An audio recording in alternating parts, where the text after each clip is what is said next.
The 2XKO Alpha Lab is currently running until the 19th of August, so it's the perfect time to help you guys decide if you want to love or hate a character in 2XKO. If you haven't played League of Legends, that's totally fine. You don't need to understand this video. All you have to know is that characters have 4 main abilities, one of them being their ultimate attack, and just think of that like your super in fighting games, and the other 3 as regular moves. As someone who's hit the highest rank in League of Legends, with all the sincerity in my heart, I want to help you form an unbiased, unmuddled by the masses opinion on the characters in 2XKO.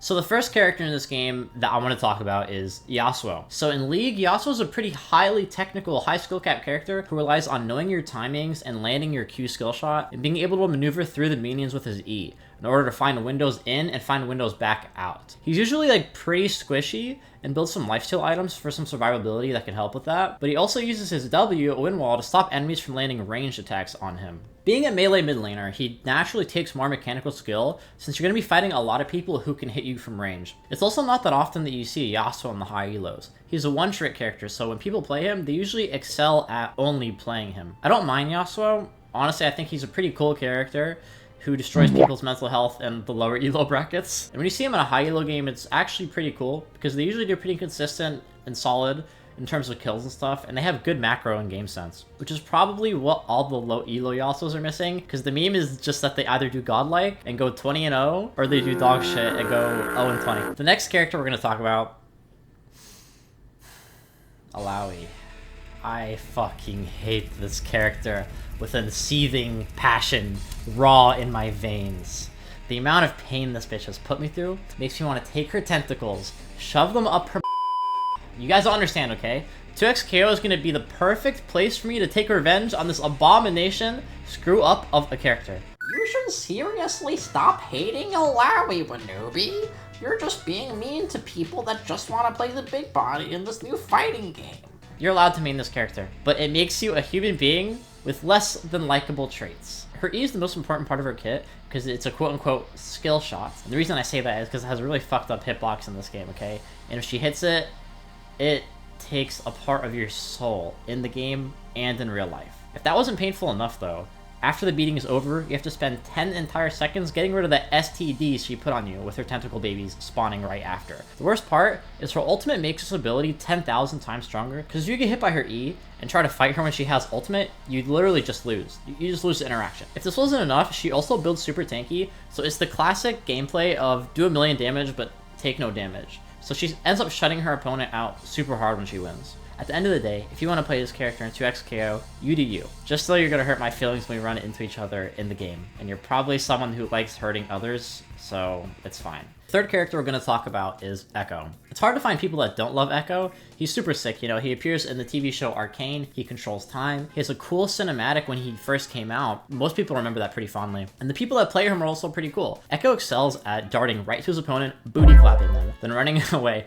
with his passive, which grants him movement speed right after a few hits. His Q is a skill shot that hits the enemy and slows them and comes right back towards him. W is a circle that once the timer runs out, if you and Ekko are both in it, it'll completely stun you.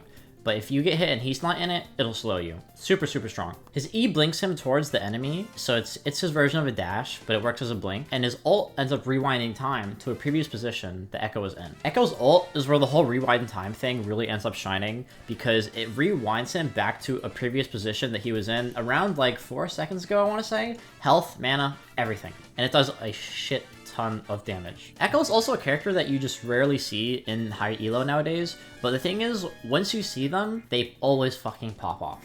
It's super sick. They always just clutch up and carry in terms of damage. It's actually disgusting. Ekko players dish out so much damage, and I'm sure that's why they play him, other than probably the aesthetic design. The fourth character we're going to talk about is Darius, and he's a pretty chill character that, like Yasuo, also completely destroys the mental of people below like diamond rank. He's a fairly simple and strong kit which relies on getting a good head start early game, since he doesn't really scale that well to the late game unless he's ahead. His Q is this like circular slice that if the edge of it hits you, it heals him for a lot and it hurts a lot. His W is an auto attack reset that ends up slowing you. His E is another one of those bullshit deceptive skill shots that pulls you in and lets him get a true combo on his Q after. It's super important to his lane bully gameplay. Darius doesn't have any built-in dash to his kit, so he really relies on his E to pull you in and movement speed that he ends up building with certain items, and that's why you see them rush boots all the time. His ultimate is an execute that ends you completely if you're below a certain health threshold.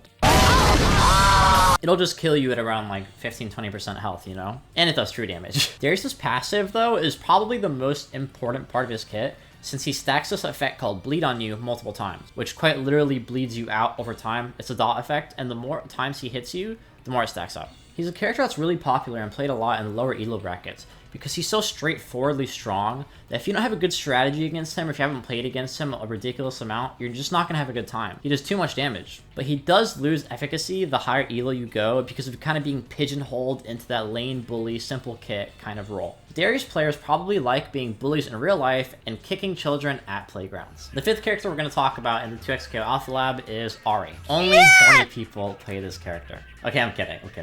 It's definitely a part of it, though. Ahri's one of League's poster girls, though, and she's definitely going to be a poster girl for 2XKO. She's an attractive, popular character that can pick off people really quickly and assassinate them, usually completely disabling someone from a fight and winning off that pick alone. Her ultimate is a series of dashes that goes through walls, goes pretty far, and allows her to go in and out of fights and situations super quickly. It also resets now if she gets a kill, which is pretty huge. Her E is the icing on the cake to her gameplay style, as it charms or simply makes the character walk towards her in an incapacitated state, allowing her to dump the rest of her abilities into the character and chunk or just straight up kill them. She does a lot of single target damage, but is pretty gatekept by needing to hit those skill shots. They make or break every interaction you have on her because there's so many, right? You have two that do all the damage. Ahri players probably got hit by her E, and they're now slaves to the skill shot, wishing they could play a character that takes less brain cells and does the same thing. The last character in the 2XKO Alpha Lab is Braum. Braum is kind of your typical musclehead, not that smart, but he's also a wholesome, lovable character that protects the shit out of you. Seeing this guy in-game is one of the funniest things because a good Braum will slap down that shield and will not let you get hit by anything. He will stand in front of you and wiggle his shit the entire time. They literally look like Captain America if his entire existence was to stand in front of like one of the people in the Avengers and just deflect everything coming at them while they fight. There's a lot that I could go into with his kit, but it's mainly the shield that's the star of his gameplay. And he's a super peel-oriented character, which means he's sticking next to the person that does the most damage and just making sure they don't get hit. You know, his Q slows enemies, his E is a shield that deflects damage, his W leaps towards an ally so you can leap towards them and then place the shield down, and his ult is a pretty long-range skill shot that knocks people up. I also feel like I don't see this character that often in higher elos, but he's always pretty fun to play with and they're usually quite skilled players. Hopefully all of that helped you form an opinion on whether you're gonna like or dislike a character in 2XKO, or maybe you've already played League and you already know exactly who you're gonna like, or visually you know exactly who you're gonna like. So just let me know in the comments what you thought of the video, and what you think about the characters in 2XKO, and who you actually want as well. I have a question for everybody. Who wants to go to the Four Seasons Orlando? I know I've been here before. Girl, I paid attention.